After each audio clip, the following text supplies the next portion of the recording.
Hello guys, मैं सूरज राज अपने YouTube channel paper hacker में आपका स्वागत करता हूं। और आज की इस वीडियो में हम देखने वाले हैं बीएससी सेकेंड ईयर के लिए फिजिक्स का फर्स्ट पेपर है। और जो देखेंगे हम एमसीक्यू क्वेश्चन, जिसे कहते हैं एमसीक्यू क्वेश्चन मतलब कि बहुविकल्पी क्वेश्चन 2021 के एग्जाम के लिए मोस्ट इंपोर्टेंट रहेंगे। यूनिट नंबर फर्स्ट की बात करने वाले हैं फिजिक्स के फर्स्ट पेपर में। तो कौन कौन से क्वेश्चन इंपोर्टेंट है यूनिट बाय यूनिट देख लेते हैं। 4 यूनिट में वीडियो को डालेंगे और एक यूनिट मैंने फुल यूनिट में डाली है, मतलब कि उसमें most important, very very most important है। आप इस पीडीएफ को डाउनलोड कर सकते हैं। पीडीएफ का लिंक डिस्क्रिप्शन बॉक्स में दे रखा है, क्योंकि हम लोग पूरी तरीके से सारी वीडियो प्रोवाइड तो करा रहे हैं, लेकिन टाइमिंग लगता है। लेकिन जो ही चीज आपके पास यदि पीडीएफ के तौर पर होगी तो आप हमसे पहले आप याद कर पाएंगे, क्योंकि हम तो सारे बच्चों को देखना पड़ता है, बीए हो, बीएससी हो, बीकॉम हो, सबके लिए देखना पड़ता है, सबकी वीडियो बनानी पड़ती है, टाइमिंग लगता है। लेकिन आप अपने सब्जेक्ट की पीडीएफ को डाउनलोड कर सकते हैं, लिंक डिस्क्रिप्शन बॉक्स में दे रखा है, और आप अच्छे नंबर से पास हो सकते हैं। ठीक है, लेकिन मैं आपसे वादा करता हूं कि आप यूपी के किसी भी यूनिवर्सिटी से हैं, यूके की किसी भी यूनिवर्सिटी से हैं, तो आपको 85% हर पीडीएफ से आपको देखने को मिलेगा। मैं आपसे वादा करता हूं कि कोई फेल नहीं होने दूंगा, चाहे आप कानपुर यूनिवर्सिटी से हो, मेरठ यूनिवर्सिटी, कानपुर मेरठ, या फिर आप आगरा यूनिवर्सिटी से हो, प्रयागराज यूनिवर्सिटी से हो, ठीक है, रज्जू भैया यूनिवर्सिटी से हो, किसी से भी हो यार, वहां आपका ऑब्जेक्टिव क्वेश्चन हो रहा है। अवध यूनिवर्सिटी की बात करें, वलिया यूनिवर्सिटी की बात करें, तो अवध जो ऑब्जेक्टिव टाइप क्वेश्चन जब हो रहे हैं तो आपको केवल इस पीडीएफ को डाउनलोड करना है, बाकी कुछ मत पढ़ना, सब कुछ यहीं से आ जाएगा। ठीक है, बिल्कुल। तो यहां बात करने वाले हैं पहली यूनिट की। तो यूनिट पहले में जो भी क्वेश्चन होंगे 30, 35, 40 जो भी क्वेश्चन होंगे, उन 40 क्वेश्चनों को देखते हैं। पहला क्वेश्चन आपके सामने है, किसी कण या वस्तु द्वारा प्राप्त अधिकतम वेग होगा। भैया देखो, मैंने कई तरीके से आपको बता रखा है कि जब भी ऑब्जेक्टिव क्वेश्चनों को पढ़ते हैं तो पहले क्वेश्चन को पढ़ना चाहिए, उसके बाद आंसर को सीधे पढ़ना चाहिए। क्यों? क्योंकि आपको कोई दिक्कत ना हो। समझ में आ रहा है? और आप विकल्प पढ़ रहे हो, चारों विकल्प पढ़ोगे, उसके बाद दिक्कत होगी। आप जब पढ़ाई कर रहे हो, जब आप पढ़ रहे हो, याद कर रहे हो, रट रहे हो उस चीज को, तो आपको क्या करना है कि पहले क्वेश्चन को पढ़ना है, सीधे उसका आंसर पढ़ना है, बाकी कुछ नहीं पढ़ना। बाकी 3 विकल्प पे ध्यान नहीं देना है आपको। ठीक है, और जब हम पेपर दे रहे हैं, जब हम पेपर देते होते हैं तो क्वेश्चन को पढ़ना है और चारों विकल्प को पढ़ना है, ये तरीका होता है पढ़ने का। ठीक, उसके बाद में आप समझते हो, तो ऑप्शन नंबर यहाँ क्या है? बी, परम सत्य आंसर है। सी हो जाएगा, क्या हो जाएगा कि किसी कण या फिर वस्तु द्वारा प्राप्त अधिकतम वेग जो होता होगा वो सी होगा। कितना होगा भाई? सी होगा। ऑप्शन नंबर जिसने क्या दिया है, ऑप्शन नंबर जिसने बी दिया है, परम सत्य आंसर हो जाएगा। ठीक, ठीक है। और मैं फिर उसके बाद में नेक्स्ट क्वेश्चन को चलता हूं। इस क्वेश्चन को देखिए, नेक्स्ट क्वेश्चन आपके सामने आ चुका है। इस क्वेश्चन को ध्यान देंगे, देखिए इस क्वेश्चन को ध्यान देंगे। इस क्वेश्चन का आंसर क्या रहने वाला है, सभी लोग कमेंट सेक्शन में आंसर देंगे। देखिए इसको देखेंगे, दूसरा क्वेश्चन आपके सामने आ चुका है। दूसरे क्वेश्चन को ध्यान दीजिए, यह बोल रहा है माइकलसन मोर्ले प्रयोग से प्राप्त परिमाण के अनुसार प्रकाश की चाल सी से आधी चाल से गति फ्रेम में प्रकाश की चाल होगी, वो आपको बता रहा है। तो गति फ्रेम में प्रकाश की चाल आपको बतानी है। वो भी जो चाल है वो आधी चाल से गतिमान आपको मान पूछा गया है। फ्रेम में प्रकाश की चाल क्या होगी वो आपसे पूछ रहा है। सभी लोग बताएंगे इसका आंसर क्या रहने वाला है। सभी लोग इसका आंसर बताएंगे क्या रहने वाला है। बिल्कुल ठीक, वो भी आपकी जो फ्रेम की जो चाल होगी वो प्रकाश की चाल सी होगी। ऑप्शन नंबर जिसने भी दिया है बी, परम सत्य आंसर हो जाएगा। जिसने भी बी दिया है परम सत्य आंसर हो जाएगा। नेक्स्ट क्वेश्चन आपके सामने है, माइकलसन मोर्ले प्रयोग में फ्रंजों का विस्थापन अपेक्षित था। किससे अपेक्षित था आपको बताना है। तो आप कहोगे 0.4 फ्रेंच चौड़ाई से। मोस्ट इंपोर्टेंट क्वेश्चन है ये। ऐसे ही क्वेश्चन आपके एग्जाम में देखने को मिलेंगे और आपको इन क्वेश्चनों को देखकर डरना नहीं है, बाकी पता है विजय हो क्या है। नेक्स्ट क्वेश्चन आपके सामने है, जुड़त्वीय निर्देश फ्रेम में क्या होता है आपको बताना है। जुड़त्वीय निर्देश फ्रेम में क्या होता है, तो आप कहोगे उपरोक्त कथन सही है। ऑप्शन नंबर जैसे न्यूटन के नियम का कह सकते हैं, न्यूटन का जो नियम है वो लागू करता है जुड़त फ्रेम निर्देश फ्रेम पे। और उनमें क्या है, कह सकते हैं कि इनमें से प्रत्येक एक दूसरे के सापेक्ष नृत्य वेग से गति करते हैं। ठीक, उसके बाद में भौतिक के सभी नियम समान प्रकार से व्यक्त किए जा सकते हैं। तो ऑप्शन नंबर यहाँ डी परम सत्य आंसर होगा। नेक्स्ट क्वेश्चन को चलते हैं। यहां कह रहा है पृथ्वी की सतह, ठीक है, सतह के किसी पिंड से संबंधित निर्देश फ्रेम होता है, आपको बताना है। सभी लोग बताएंगे इसका आंसर क्या रहने वाला है। बहुत ही बढ़िया। आप कहोगे क्या होता है, ऑप्शन नंबर आ जुड़त्वीय। ऑप्शन नंबर है पृथ्वी की सतह के किसी पिंड से संबंधित जो निर्देश फ्रेम होता है वो आ जुड़त्वीय होता है। ऑप्शन नंबर जिसने भी दिया है बी, सॉरी ए, परम सत्य आंसर है। जिसने भी दिया है ए, परम सत्य आंसर है। नेक्स्ट क्वेश्चन बोला गया है, यदि किसी निर्देश फ्रेम के साथ कह सकते हैं सापेक्ष सभी दिशाओं में प्रकाश की चाल सी हो तो इस फ्रेम के सापेक्ष नियत वेग में या वेग से गतिमान अन्य जुड़त्वीय फ्रेम या निर्देश फ्रेम जो है उनके प्रकाश की चाल गैलीलियन रूपांतरण के अनुसार होगी। वो क्या होगी वो आपसे पूछा गया है। तो आप कहोगे ऑप्शन नंबर डी, सी से कम होगी या अधिक। ठीक है, कुछ भी हो सकती है, सी से कम भी हो सकती है और सी से अधिक भी हो सकती है। तो ये क्या है, गैलियन रूपांतर के अनुसार सी से अधिक भी हो सकती है और सी से कम भी हो सकती है। नेक्स्ट क्वेश्चन आपसे पूछा गया है, यहां पूछा गया है कि एस एक ज्वरत्वीय फ्रेम है, ठीक है, और एक अन्य फ्रेम एस डैश है, और फ्रेम एस के सापेक्ष या सापेक्ष कह सकते हैं एक समान वेग से गतिमान है। अब फ्रेम जो एस डैश होगा वो क्या होगा, तब फ्रेम एस डैश क्या होगा बताइए, तब फ्रेम एस डैश क्या होगा। आप कहोगे ज्वरत्वीय फ्रेम होगा। ऑप्शन नंबर जिसने भी ए दिया है परम सत्य आंसर हो जाएगा। नेक्स्ट क्वेश्चन आपके सामने है, देखिए इस क्वेश्चन को भी हम ध्यान से देखेंगे। बताइए, यह बोला है गैलियन का वेग योग का नियम आपको बताना है, कौन सा होता है, मोस्ट इंपोर्टेंट है। तो आप कहोगे ऑप्शन नंबर ए, जो हो जाएगा वो हो जाएगा वी वेक्टर बराबर V vector dash plus B, छोटी बी हो जाएगी यहाँ बड़ी बड़ी कैपिटल में और यहाँ छोटी बी वेक्टर। ऑप्शन नंबर जिसने भी दिया है, ऑप्शन नंबर जिसने भी दिया है ना, ऑप्शन नंबर जिसने भी दिया है वो ऑप्शन नंबर ए परम सत्य आंसर है। नेक्स्ट क्वेश्चन यहाँ देखिए, जो वेक्टर आप देख रहे हैं वी वेक्टर वो कण का वेग फ्रेम एस के सापेक्ष है, और जो आप डैश देख रहे हैं वेक्टर डैश ये क्या है, एस डैश के सापेक्ष है कण का वेग, और जो आप बी देख रहे हैं छोटी बी वो एस डैश और एस के कह सकते हैं फ्रेम एस डैश का फ्रेम वेग फ्रेम एस के सापेक्ष है। तो यहाँ आप चारों यहाँ उनका मतलब दे रखा है, ठीक है, इनके नियतांक दे रखे हैं। नेक्स्ट क्वेश्चन आपके सामने है कि समय अंतराल वृद्धि का सूत्र क्या होता है। इस सभी लोग अंतराल इसका बताएंगे, समय अंतराल जो होता है उसका वृद्धि का सूत्र क्या होता है, भी बहुत इंपोर्टेंट है और क्वेश्चन एग्जाम में बनता है, यहाँ से बनता है, बिल्कुल बनता है यार, क्वेश्चन एग्जाम में बनता है, ये बनाएंगे। ऑप्शन नंबर बी सभी लोग दे रहे हैं, ऑप्शन नंबर जिसने भी बी दिया है परम सत्य आंसर है।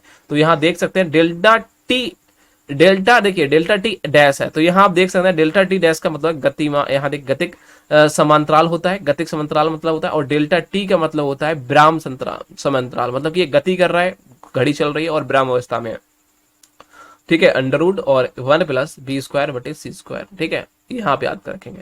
नेक्स्ट क्वेश्चन आपके सामने है कि विराम में 100 मीटर लंबाई की एक ट्रेन 0.1 सी वेग से दौड़ रही है और स्तर प्रक्षेप को कह सकते हैं इसकी लंबाई प्रतीत होगी, वो कितनी प्रतीत होगी, कि स्तर कोई प्रक्षेप है उसको इसकी लंबाई कितनी प्रतीक होगी। तो आप होगे 60 मीटर प्रतीक होगी। ऑप्शन नंबर जिसने भी दिया है क्या, वी परम सत्य आंसर है, नोट्स कर लेना, निकाल लेना जैसा भी निकालते हो। नेक्स्ट क्वेश्चन आपसे पूछा गया है, निर्वात में प्रकाश की चाल क्या होती है। भाई निर्वात में प्रकाश की चाल के लिए सूत्र क्या होता है आपको पता होगा, बताओ, सभी लोग बताएंगे, बहुत ही बढ़िया भैया, जिसका मतलब ऑप्शन नंबर ए आया है, 1/अंडर रूट म्यू 0 और यू 0, आप देख रहे हैं ये, ठीक, ऑप्शन नंबर ए परम सत्य आंसर हो जाएगा। नेक्स्ट क्वेश्चन आपके सामने है कि गैलियल का वेग योग का नियम क्या होता है, मैं पहले बता चुका हूं, ये मैं पहले बता चुका हूं, ऑप्शन नंबर ए होगा 8वें का, ये दोबारा से रिपीट हुआ है, ये पूरा पेज दोबारा से रिपीट हुआ है। तो देखो यहां से पहुंचते हैं, ये हमारा हो चुका था, ऑप्शन नंबर ए लगाया था। उसके बाद इस क्वेश्चन को देखिए, ये क्वेश्चन कह रहा है कि एल लंबाई की भुजा वाले एक घन किसी एक भुजा के अनुदिश v वेग से गति कर रहा है और स्तर प्रक्षेप को घन का आयतन प्रतीक होगा। बताइए भैया इसको क्या प्रतीक होगा, सभी लोग कमेंट सेक्शन में कोशिश करिए, मैं बता रहा हूं इसका आंसर, बिल्कुल ठीक, ऑप्शन नंबर बी, एल की क्यू under root 1 minus under root V square बटे सी स्क्वायर। ऑप्शन नंबर जिसने बी लगाया है बिल्कुल राइट है। नेक्स्ट क्वेश्चन आपके यहां बोल रहा है कि 1 मीटर स्केल अपनी लंबाई के, ठीक है, अनुदिश 0.5 सी चाल से चल रहा है और स्तर प्रक्षेप यहां बोला गया है, ठीक है, प्रक्षेप को उसकी लंबाई प्रतीक होगी। बताइए उसको प्रक्षेप को कितनी लंबाई प्रतीक होगी, तो आप कहेंगे इसका ऑप्शन नंबर 0.866 हो जाएगा, ऑप्शन नंबर सी परम सत्य आंसर होगा। नेक्स्ट क्वेश्चन यहां बोला गया है, देखिए ध्यान से, और ऐसे क्वेश्चन आपके एग्जाम में पूछे जाएंगे। पीडीएफ को डाउनलोड करने का लिंक डिस्क्रिप्शन बॉक्स में पीडीएफ डाउनलोड कर सकते हैं। बीए हो बीएससी हो, आपका भाई बहन कोई भी है तो जरूर करा दीजिए, अच्छी तरीके से याद करिए, सारे क्वेश्चन अच्छी तरीके से आएंगे, मैं आपसे वादा करता हूं कि आपको फेल करने वाला पैदा नहीं है कोई, सच्ची। यहां बोला गया किसी छड़ की प्रक्षेप लंबाई जो किसी प्रक्षेप या उस कह सकते हैं जिसके सापेक्ष क्षण गति अवस्था में है उसके द्वारा मापी जाती है, तो आप कहेंगे द्वारा मापी जाती है, तो किसके द्वारा, आपको कि छड़ की निजी लंबाई से कम होगी, छड़ की निजी लंबाई से कम होगी, ऑप्शन नंबर ए।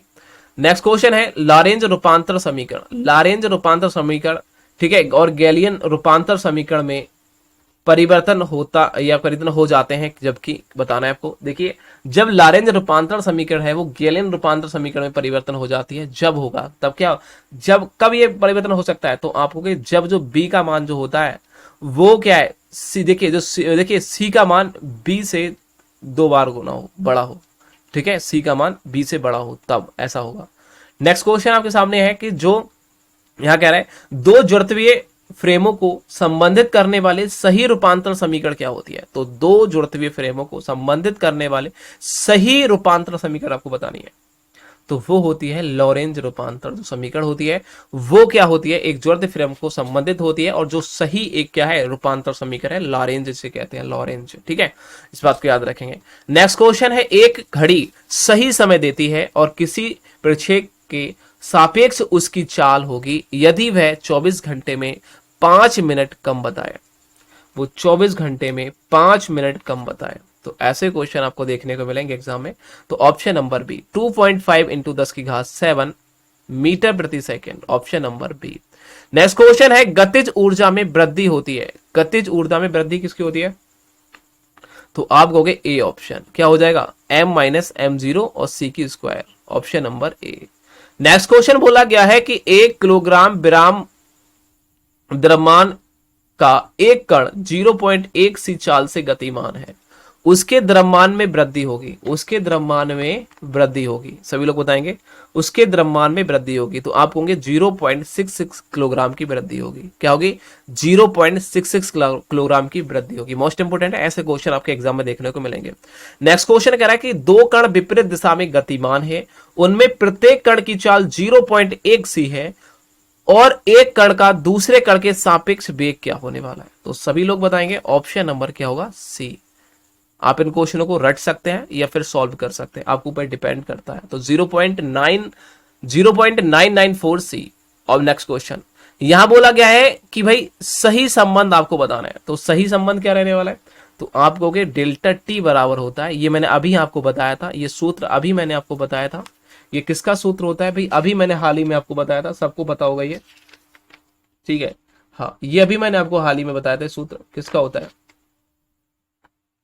कोई बताएगा, हाँ ये आयत प्रतीत करता है, जो घन का आयत प्रतीत होता है, 12वें क्वेश्चन मैंने आपको यही बताया था, वो इसका फार्मूला होता है। तो आप कहोगे सही संबंध होता है option number D, delta T 0 बराबर delta T √1 minus B square plus बटे सी स्क्वायर, ये होता है। इसको याद कर लीजिए, बहुत ज्यादा इंपॉर्टेंट है, कभी याद ध्यान में आप कुछ भी हो जाए तो याद रखिए, जो जीरो होगा वो पहले होगा, जीरो डेल्टा जीरो पहले होगा, डेल्टा टी बाद में होगा, ऐसा देखो बिल्कुल सेम टू सेम दे रखा है, आप कंफ्यूज हो जाएंगे, तो डेल्टा टी पहले जीरो होगा, ठीक है, याद रखिए। नेक्स्ट क्वेश्चन है, द्रव्यमान के वेग के साथ परिवर्तन का सही सूत्र होता है, तो आप कहेंगे ऑप्शन नंबर ए, m बराबर m0 अंडर बटे, यहां बटे में है, देखिए √1 माइनस वी स्क्वायर बटे सी स्क्वायर, ठीक है, इसको याद रखिए।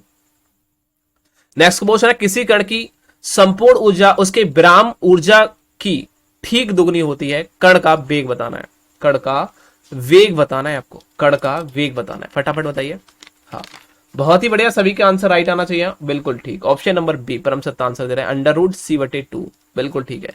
देखिए कह रहा है ई ऊर्जा के फोटोन का संवेग होगा, भैया सभी लोग बताइए, यहां कह रहा है ई ऊर्जा के फोटोन के संवेग होगा, कितना होगा, उसका संवेग जो होगा वो E/c होगा, E/c, ऑप्शन नंबर बी परम सत्ता आंसर है।